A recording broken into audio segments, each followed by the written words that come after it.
You don't have to worship, you get to worship. There's a very big difference between having to worship God and getting to worship the Lord. When we have that perspective of, oh, I have to worship, worship becomes an obligation and a job rather than our joy, what it was intended to be in the first place.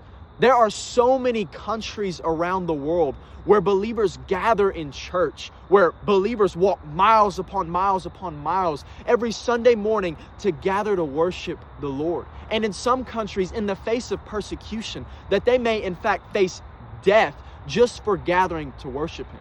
Do they do that because they're obligated? Do they go to the house of the Lord because it's their job? No, but because it's their joy. And I feel like so many of us today that we take this freedom to worship the Lord here in the United States for granted.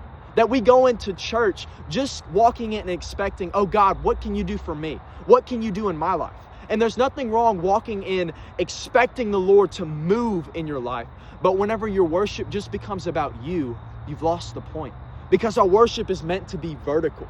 We're meant to glorify and extol the name of the Lord. That's what it's all about. It's not just about a tugging on our emotions and on our feelings. Because if that's what you base your worship on, what are you going to do whenever you have no emotion, when you have no feeling? Is God still worthy of your praise?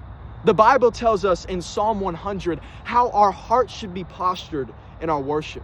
It says, shout for joy to the Lord, all the earth. Worship the Lord with gladness. Come before Him with joyful songs. Know that the Lord, He is God. It is He who has made us. We are His. We are His people, the sheep of His pasture. Therefore, enter into His gates with thanksgiving and into His courts with praise. Give Him praise and give Him thanks. Thanks to His name.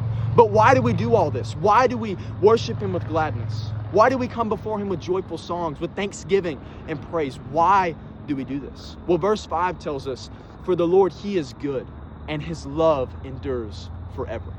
And His faithfulness continues throughout all generations. You don't have to, you get to.